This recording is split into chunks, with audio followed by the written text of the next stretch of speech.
welcome everyone to this week's installment, the official Thursday installment of Dad's Wrestling, because we were here with you on Sunday night for that wonderful review over the whatever the hell that show is called. Yeah, whatever it's called. We did that, but we are here this week because, well, normally we save something like this for an epic Stat Boy rant, but at the end of the day, there's only 20 of them. It's not gonna take that long, and Hopefully. And I gave you my blessing. And you gave blessing, yes. This episode of Dad's on Wrestling is Stat Boy approved. Yes. We were going to tape this at the Mach 1 show last weekend and just throw it up there really quick and get it uploaded and filed and everything, and it's like we just forgot because there was so much going on that day. Yes. This is our review of the WWE.com list of the top 20 entrance themes of all time. WWE only. There is no WCW. There's no ECW. There's no AWA. No World Class. None of the other stuff that WWE owns the library of. That's right. Strike one right there already. Yeah. I mean, at the end of the day, there's only one song on here that originated in WCW. Yes. But it was also used in WWE, so it made the list. All right. Now, we are going to pull no punches here. No. Because anybody that's seen this list already, this will not be spoilers, and this is a butt-fucky list. And if you haven't seen the list, pause the show, go to WWE.com, see it for yourself. No. Let them keep watching the show, that way we keep getting hits and money. Well, what I'm saying is they can come back and read our review, but just, have the element of surprise and seeing the picture of the people for themselves and go, oh, what? No. No? Okay. All right, well, keep watching, I'm full of shit, whatever. Okay. Alright, right away, number 20 on the list is like, it's so new it shouldn't even be on a list of theme songs going back at least 30 years. Which, spoiler alert, I'm going to go ahead and give this away. Dare I say, you got the list in front of you, correct me if I'm wrong, 15 of the 20 songs are current theme songs. Stat Boy approved. I'm checking just to make sure. I appreciate that. 3, 5, 6, 7... kind of 8, kind of 9. Officially 7, kind of 9. Really? 10. Yeah, because, well, here. You got that one. That one. That 3, one. 4, 5, 6. Where do you see 6? No, that was 5. Wasn't it? 1. Well, wait. Are you counting 18 as 1? Because he's not there all the time. No. Okay, so...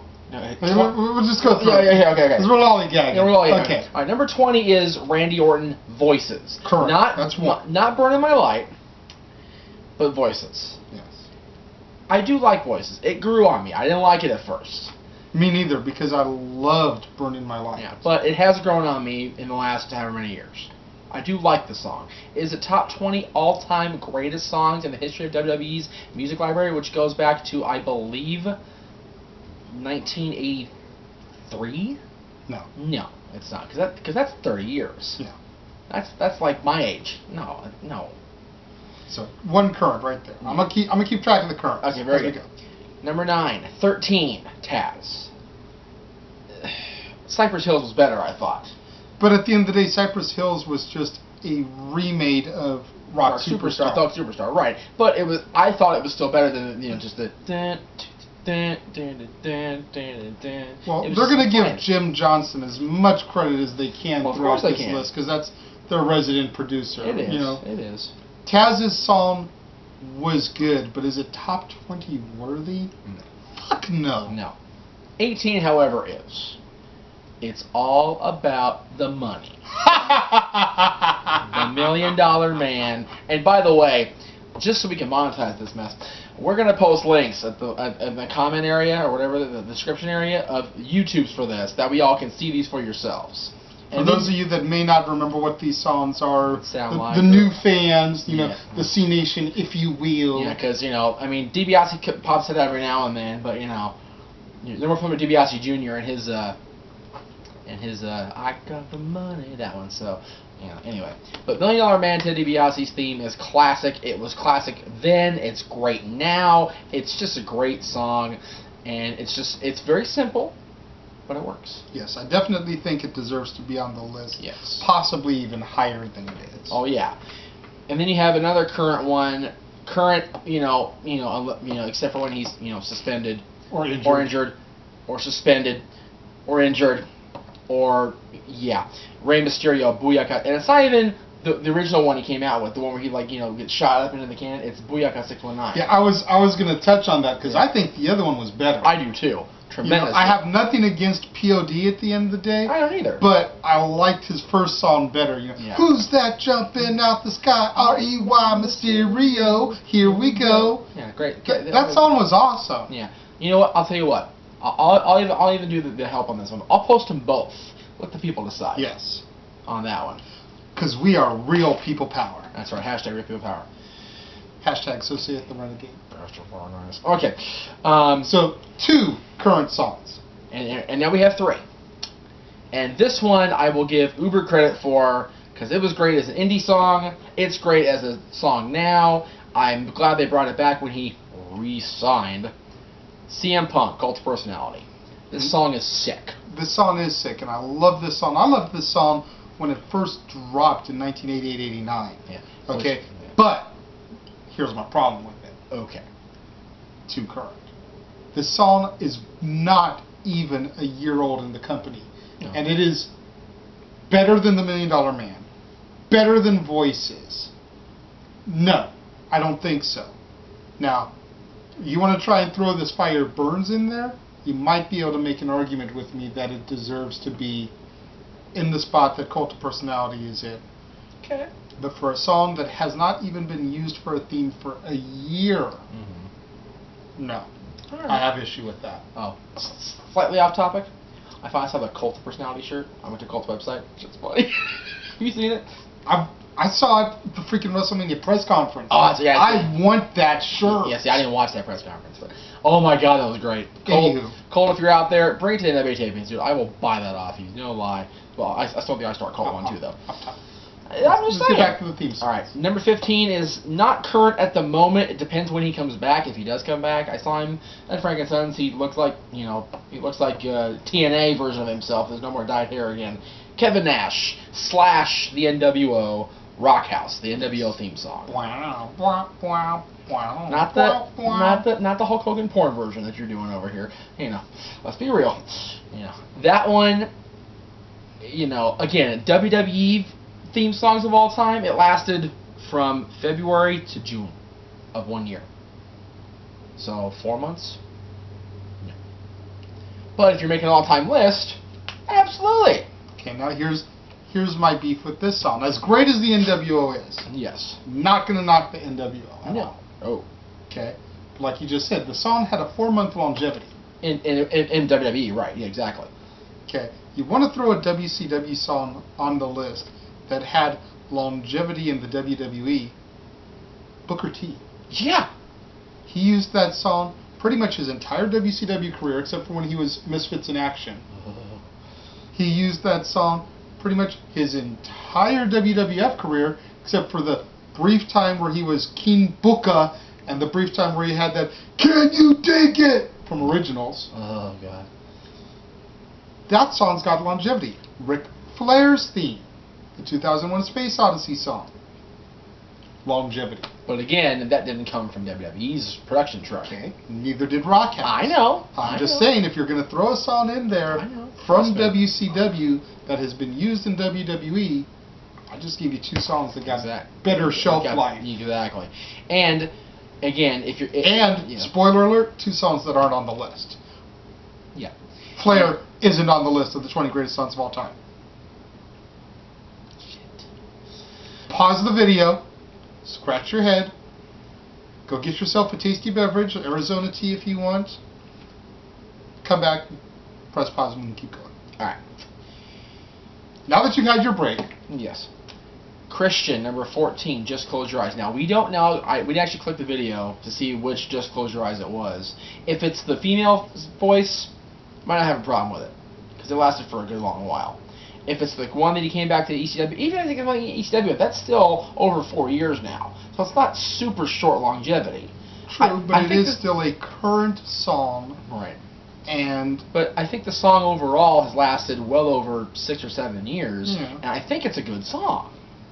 But it is a good song, I prefer the Chick Singer over the Story of the Year version, the waterproof. I prefer the waterproof blonde version over the Story of the Year version. Right. And if you're gonna go Christian, as corny as it sounds, I prefer At Last. Ugh. As corny as it sounds, because that song really signified his break into singles. Yeah, but it was like you said, it's so corny though. It was so over the top and so just oh my god, put a bullet in my head every time those goddamn opera singers come on. It was obnoxious. So where are we now as far as current goes? 1, 2, 3, 4. Okay. Okay, 4. 4, 5 if you count Nash, because he does do, or he was doing sporadic appearances until he got fired. So we'll say we'll call it 4 at the moment. Okay. Now this is 5 because it is a altered version of the song he uses now, but it's still the same song. Yeah. And that's Chris Jericho, "Break the Walls Down." This song belongs on this list. Yes, because again, with the exception of the song where he was using "Don't You Wish You Were Me." Yes, or the King of My World. King of My World. This has been his song. This has been consistent since 1999. So I will definitely give Jericho's theme a spot in the countdown. Because I mean, you gotta figure that's 13 years. Yeah. Of longevity. That's belongs on this list. Minus the couple of years he was gone. So we'll say we'll knock it down to maybe 10 years of longevity. Okay. And then we'll knock off another 2 years for the other 2 songs. I don't think he used each song a year, but just for pisses and giggles. It's still 8 years of longevity. Yeah. 8 to 10 years of longevity. Yeah. Yeah. He deserves a spot on the list. Yes. I actually think it deserves top 10. Yeah. Well, I mean, compared to some of the other ones, yeah, no doubt. Yeah. So. Well, the problem is you and I are going to disagree a lot on the top 10. So it's going to be ugly when we get there. Number 12 is not a current theme, hasn't been since 2002, because unfortunately he's no longer with us, but it definitely belongs on this list. Theme of Exodus, Mr. Perfect. The perfect theme song. No words, nothing, but it's just so so like, oh, here comes somebody that's going to be perfect. Here's somebody that's going to come down there and be a technical freaking wizard. Sorry, Joey. I am perfection. Exactly. Something like that. He's going to come down there. He's going to come in there and wow your ass. And Kurt Hennig always did. Yes. Again, top 10, top 5 based off of what's on this list. Oh, yeah. Seriously. But definitely top 10 if we were making our own list. That might have to be an assignment, Jeff. We may have to go and in the comment box post our own top 20. Maybe. Alright, here's where it gets to some really shitty shenanigans here. Bret Hart is on this list at number 11. Yes. Which is fine. Bret Hart's theme is fine. I got no problem with Bret's theme. It's definitely a top 20 theme. The problem is, the one they have on here is Return the Hitman. The new one. Which he came out with on January 4th, 2010. The Bret Hart sold out, never going to do a storyline based off of Montreal theme song. So it's less than about 2.5 years old. No. No, no, no, no, no, no, no. That's a bad Hitman. Seriously. That's a bad WWE.com for picking that one over the classic Hart Foundation theme or even the Bret solo theme. Right? That's some bullshit. Now, we are now into the top 10. Yes. And granted, all these songs on this top 10 are great. Yes. But in their own way. In their own way. But right now, 1, 2, 3, 4 if you count as sporadic appearances, 5 if you count as appearances. 5 of the 10 are either always current or mostly current. Yeah. Of all time. Number 10 is not. Number 10 is Blood for the Brood. And I think what made this song more than the song is the entrance itself. Granted. And I think the fire pit and the whole thing. I think this song also had tremendous crossover potential. Yes. In the fact that this song came out at a time when raves were hot, and you could definitely imagine hearing that song dun, dun, dun, dun, dun, in the middle of a rave. I helped DJ a couple raids, and I actually sampled that song just to see what people would do, and they went ape shit. True story. Yes, Jeff Meacham actually DJ'd a couple raves. Don't fuck your freaking underpants in an uproar. I didn't do any drugs, don't worry. But it did happen.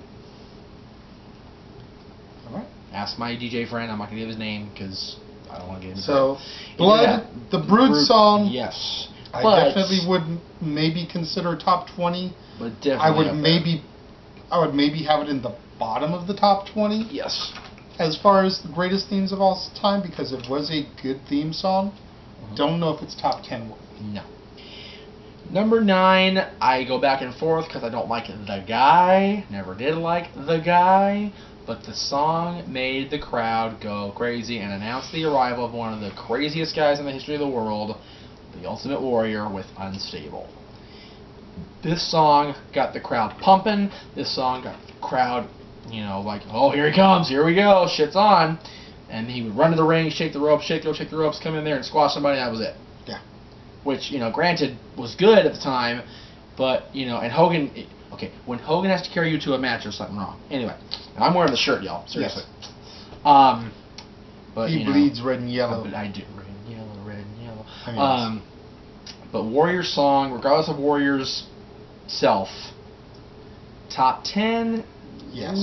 Okay. Yes. You will not get an argument from me on that one. I feel the same way you do as far as Jim Hellwig or Warrior or whatever he's calling himself these days. Right. But that song is epic, and I will not skip that song if it comes on my playlist. Right. So I definitely think it deserves a spot in the top 10. Now, number 8 is a guy that the Warrior squashed in about a minute and a half at WrestleMania 12. Yes. But it's not the song he used that day. Okay. No. And how can you go wrong with a song by Motorhead?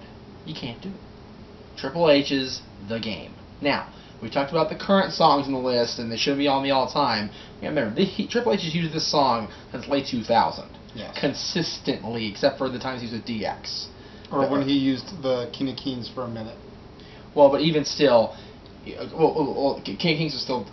Even still, it's Motorhead. It's still Motorhead, but it's a different song. But either way, Triple H has been the game since late 2000 as far as that song goes, and that's longevity because that's 12 and a half. That's 12 and a half years roughly, 11 and a half years, whatever it is.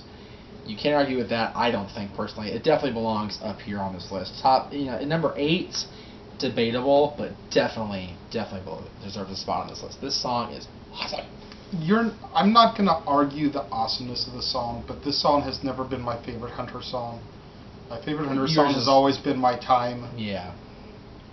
Because that's the era where I first came into it, and that song just resonated with me. Mm-hmm.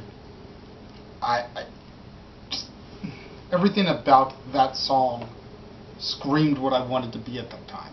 Well, right, because Hunter was doing the exact same thing. Hunter was rebelling against everything. Hunter was rebelling against the establishment. It's like, you wanted me to be like you said, you can't go wrong with Motorhead. So I will agree that it belongs on the list. Just a little disappointed that my fave wasn't on there instead. All right, here's where we're going to have a problem, you and I. Number 7. Both of this guy's songs are great, I think.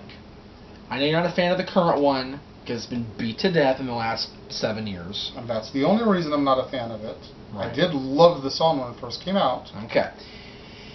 The fact that Basic Thugonomics is not on the list kind of irks me a little bit, because that song was really, really good. And again, defined who he was, just like I said with that last for Christian. But you know what? With John, My Time Is Now in 05 defined him as well. Right, but it doesn't define him anymore. No, it doesn't define him anymore at all. But you know what?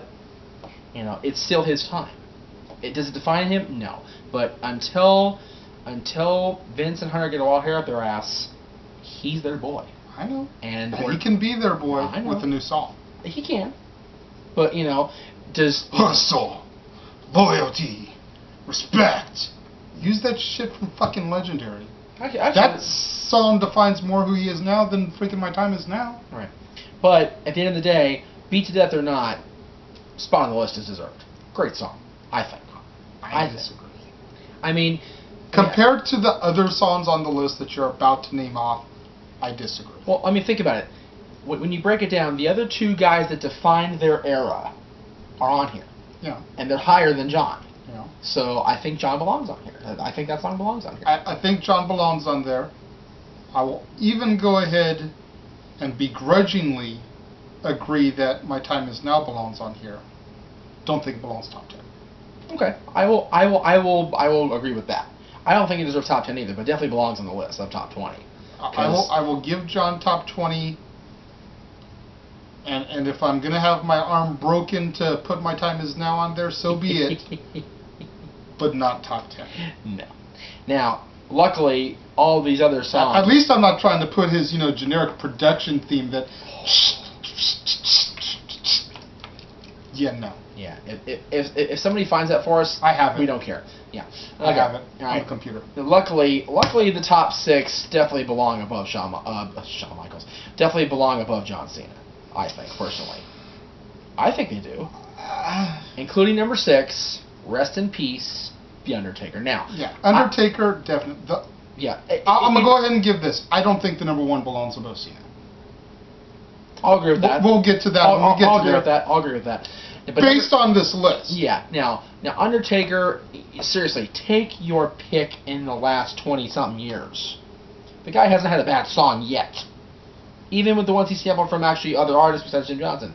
Limp Bizkit, Kid Rock, all those Johnny guys. Cash. Seriously, all those guys. Ain't no grave can hold my body down. But the one they're talking about, I believe, is the one he came back with in 2004 with the modern theme. The modern theme with the whole the funeral dirge with the other stuff rolled into it. That was great.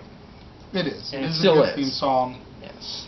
It's one of the few modern songs that I will argue it's spot on the list, or that I won't argue it, right, and say it belongs where it is. Undertaker's theme. If anything, I'd argue that it should be top 5 instead of being number 6. Well, because at the end of the day, I don't think number 1 should be where it is. Right. We'll get there when we get there. It's kind of Yeah. It's like bump number 1 to Taker, and I'm good. Well, like, kind of. Little bit of jumbling. A little bit of jumbling. But I'm good with the top 5 songs being top 5 song Undertaker's up there. Right. Exactly. Number 5 on their list was written by Jimmy Hart, which we found at the 2005 Hall of Fame ceremony. Sexy Boy for Shawn Michaels, and Statboy over here is a Shawn Michaels fan. He can attest to the power of Sexy Boy. Yes. Sung by Sherry or not. Statboy over here more or less cried when he found out that he couldn't go to Frankincense to meet his idol. Cool. And then Jeff went. You know what? I got a wild hair on my ass, and I had a friend going, and we just went. And I didn't get an autograph for a picture because I couldn't afford it, but just to shake his hand, tell him how awesome he is. It was cool. But you shook his hand. Dude, I made Kalea's freaking day. I took a picture of her giving him the candy roses. It made her millennium, dude. But you shook his hand. So, Shawn Michaels definitely mouse. deserves a spot in the top 5. Yes. His version over the Sherry version, no doubt. Yes. But the Sherry version is still epic in its own right. Yes, Sherry singing that song was just amazing to me. I'd rather listen to fingernails on a chalkboard dude, than that. But dude, Sherry singing the song combined with Bobby doing the whistles. Yeah. It made the whole There package. Alright, number 4. I don't care what any of y'all say. This should be number 1. And not just because I'm a Hulkamaniac or the Hulkamaniac or whatever. This song defined arguably what was the era of the WWF. Surprisingly, you will not get an argument from me. As anti-Hogan as I am, I do feel that Hulk Hogan's theme is probably the greatest song of all time. Originally written for Wyndham and Rotundo. Yes. Jacked by Hogan. Some shenanigans were afoot there and by Hogan Vinnie Mac. grabbed it. And then later on resurrected for Patterson and Briscoe. Oh, God. So it still had longevity then, even when he was in WCW. And then the Showster. Yes, the Showster, Big Show making fun of Hogan. And then Hogan's return, Well, even before that, Mr. America, Hogan their mask Yes. used it, yes. And then, of course, when he came back in 2005, the circle became complete. So, that song is just... That song has lasted since 1985 or 6 or whatever the hell that is, and it just endures. It does, and it's like the only argument you can really make against Real American is that Jimi Hendrix is Voodoo Child. It's Because like, we're Voodoo talking Child about his fucking Hendrix. I know. But Real American is probably the greatest theme song WWE has ever produced, hands down. Yes. Even Jade, who loathes Hulk Hogan, because that is her name, Hogan, and she was made fun of as a kid. Yes. Thought it was bullshit that Hulk song was at number 1. And at the end of the day, that says everything. this song is so good that Beavis and Butthead even made fun of it. That's how good this song is. That's right. Beavis and Butthead made fun of this music video, and granted, the music video was just God ridiculous, but the song is great. Okay, Yes. now, again, number 3, 2, and 1. I don't think they should be above Hogan, but I'm going to be. Whatever. I'm going to do my thing. Hell Frozen Over, number 3, Stone Cold Steve Austin. What? Exactly. You cannot argue with the impact this song made. Every time that glass shattered and he threw that curtain open and BMF walked down that ramp, shit was on. Yes. For however many years it was that he used that song, and still used it to this day when he makes Pretty appearances. much forever. Yeah. From the minute he got that song in, I believe, late '97. I think it was after King of the Ring. Yeah, because King of the Ring, he still had that dark, sinister music. I think between King of the Ring and between SummerSlam and Survivor Series '96, he got that song. But back then it had the "You are completely pathetic" on the album, not in the arena. Not in Okay, the I arena. thought they always had that one there. No. I always hated that version on Volume 2. Stupid.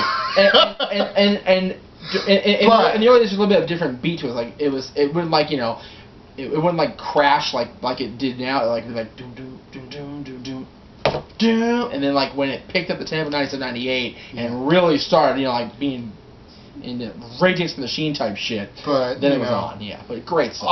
Austin's theme again, except for the little bit of time there where he used Disturbed. Yes. Disturbed, and there was another one that they did that was just god awful, or at least they used it for like video promos. You know what it was? He used like 1 week for the Aggression CD. Like everybody used their Aggression song like once, and like only Big Show kept his. Everybody else is like, yeah, no, we need to bring the old shit back. Touch a limit inside you. But the Disturbed version was good. I still love the Disturbed version. Dare I say, just a iota better than that version, because the lyrics and the way the guitar whined, it was just like, for everything that Hell Frozen Over or I Won't Do What You Tell Me was, Glass Shatters was just that little bit more of a fuck you. Right. And it suited him as his heel alliance. And it defined him in the heel era between WrestleMania and Invasion. Because remember, after Invasion, he started getting these weird fucking mixed shits that he was using. It was whatever. I mean, I liked him because I was pro-alliance. I wanted WCW to beat the WWF. But, You are the wind beneath our reign. Hashtag heels lie. Heels lie. Number 2. I am very, very surprised that this one is above both Hogan and Stone Cold. But again, the only thing hotter than these guys in 98, 99 was Stone Cold. DX. Yeah. DX, break it down. Are you ready? The Chris Warren band, the DX band. Again, when Are You Ready hit, in 97, 98, even when they were heels, people were popping. Because they love that song. I love DX, man. And when they came back, holy Christ. That's one of the things I regret about not being at SummerSlam 09 was the fucking Tank entrance. Oh, God. I know, we were all sitting here watching going, I could have been there. I could have been there. Yep. Fuck y'all for not getting me there. I know, I could have been there. It was awful. But anyways, DX definitely deserves a spot top 10 on the list. Yeah. Even the Run DMC version would deserve a spot on the top 20 in my opinion. Maybe. Because that shit was fucking awesome. Yes. Now, I have a very strong feeling number 1 is number 1 because of what happened to him in the last 14, 15 months or so with retirement and Hall of Fame induction. So I don't know if it belongs. It definitely doesn't belong as number 1. No. Does it belong in the top 20? Absolutely. Even if it's a current song, it's still a great song. We're talking about how do you say it? Metalingus. Metalingus for Edge, Alter Bridge. On this day, Yes. I see clearly. I have always liked this song from the moment it debuted, and I definitely think it belongs, like I said, on this list. Is it the #1 wrestling theme of all time? Abso-freaking-lutely not. And especially, even if you just want to go in WWE history, It's still not. we've both agreed that Hogan should be the #1 song. Yes. I honestly think it should be Hogan, Austin, and then go from there. I firmly believe that. See, and I'd even argue that. I would maybe put Austin #3 Behind. The Rock. Somebody else who's not on the fucking list. At all. There's no Rock. How is there no Rock theme song? Yeah. Seriously. Yep. There's no Rock. There's no Flair, as we already touched on. And, you know, all those great songs in the 80s, freaking Honky Tonk Man, Cool Cocky Bad, Yeah. for as corny and as lame as Honky Tonk Man was, that song was the shit. There's no Macho Man, Pomp and Circumstance. No problem circumstance at all, exactly. There's no Rob Van Dam, One of a Kind. Yep. You know, there's no Dudley Boys, Hardy Boys. Edge and Christian, but together. No, like you said, no Booker T. Yeah. No, none of those. There This song- were a lot of great songs. There's no Eddie Guerrero. Yeah. You know, whether you wanted to go Mamacita with the Latino heat, or if you wanted to use the little freaking two-way pager, can you feel the heat? Or, you know, or Larry Chibi Steel for the Guerreros. You know, any of those. And, you know, granted, he's not going to make this list, but god damn it, Chris Benoit's song was really good, too. Kurt Angle. Kurt Angle! Kurt Angle's song defined a few years. It got the entire audience involved with lyrics that they wrote themselves at the end of the day. Seriously. Correct. And I really loved, I catch a lot of shit for this, but I really loved the ECW remix they did for him just before he left. Yeah. Where the little intro looped for a minute before Yeah. it kicked into it. See, I like that too, mainly because they didn't let the people do the "You Sucks" because they didn't have that part of the song anymore. It's like, you know what? He's a machine. We're gonna push him as a machine. You're not gonna tell him he sucks anymore. Fuck you, people, if you don't like Exactly. it. Because Kurt Angle did not suck. He doesn't suck still.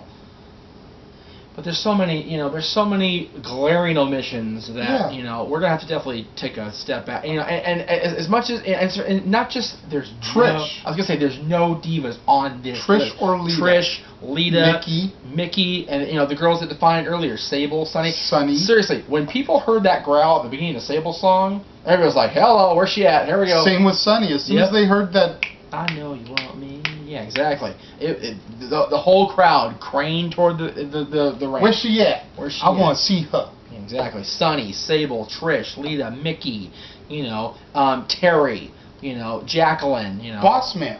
Seriously, the big boss man's copying Either version. Al Snow. What does everybody want? Everybody paid attention to that song. You know, couple songs that always get overlooked. I always catch shit for liking these. Ahmed Johnson, Ken Shamrock. Badass song. Again, not top 20, but definitely great songs. Vader. Oh, I also saw the other night. Seriously, they had people in the crowd doing the song, and he was like, "Yeah, I had there to be. That was a great song. That's very good, very good." Stand back. There's a hurricane coming through. And Nexus. You've got all these fucking modern songs on there. Nexus' song was epic. Nexus song was very, very good. Yes, no question. And then, So- and then you know, it's not WWF production, but you know, Boomer Sooner. You got the King. The King song has been used by Kings since Harley Race, man. That's a great song too. So there's so many. You want to talk about longevity? Christ. Seriously, the King has been used since '86 by all the Kings of the WWF at one point or another. Another one, not WWE production. The British Bulldogs, Rule Britannia. Seriously, What do you guys think? Post your top 10 just 10. as comments 10. on this video. Let us know what you think. How fucked up you think that this WWE list is. Because it is fucked up. No question You know, about that. and I jokingly said it earlier. Me and Jeff are even going to comment. We're going to put our top 20. Yeah. We are actually going to do the homework. We may not get the comment up this week. No. Because we got a lot of stuff going on, getting ready for Battleground on Saturday and whatnot. But at some point before next week's show comes up, Yes, we will have our top 20 in the comment box on this video. Yeah, So make sure you check out for that. All right. And I just want to get to one more thing. Yes. On After the Bell, you had a question for us. I said I was going to answer it on Renegade, and I forgot. Yes, you did. That's Lawson true. Ricky 12 on Twitter.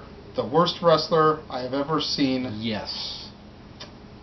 I'm going to have to go with Little Boogeyman. Oh. See what happened there? That was good. I was really contemplating whether I should be a douche or not. Because if I really wanted to be a douche, worst worker I've seen lately, Katana Vera. Oh. But she's a wild warrior, so I didn't want to, like, you know. No, and now So I'm in trouble. So, Shit. But yeah, I'm going to go with Little Boogeyman as my official answer. And Little Boogeyman, and honestly, nothing against short people, but a lot of the midget wrestlers I've seen, just... I think you didn't pick Hornswoggle because you wore your damn shoelaces to the Mother of Mary. That's what I think, personally. That's what I think. Puppet, Tio, Katie Kid, I know. you know, all those Little guys. Beaver, Lord all those Littlebrook. guys. Yes. Little Beaver. I'm good on the whole novelty act part of it, really but is, it's just yeah. they're not that good. Yeah. You're right. Even Hornswoggle isn't great, but yeah, I kind of got a personal connection to him because we're both Muppet Marks. So, on that one. Okay. for Dads on Wrestling this week, you open the show. I'm wrapping it up. We will see you next time. Thank y'all for joining us.